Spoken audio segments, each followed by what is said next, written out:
We've used the Red Raven now on our productions for the past year and a half, and it's a great choice if you're just starting out and getting familiar with the Red system. Firstly, it comes with the option to have a Canon EF mount on the front, so if you already use Canon lenses, you can use those with the Raven. It has a very simple display with easy access to things you need to control, such as frame rate, shutter speed, ISO, white balance. You can access those using the touchscreen or via the handle control on the side. Because you're shooting raw video on the Red, you've got lots of flexibility when you come to edit, but there are certain things you're going to want to make sure you get right in camera, and one of those particularly is the ISO. The Red Raven has a base ISO of 800, and you're going to want to shoot at that for as much as possible. Anything above 1250, 1600 is going to start to bring a lot of noise and grain into your shot.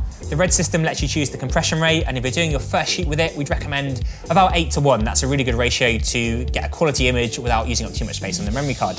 And be aware that you can't delete any individual clips that you filmed in camera. All you can do is format the whole card. And when you come to eject it, much like a computer hard drive, make sure you do it safely using the eject media option in the menu.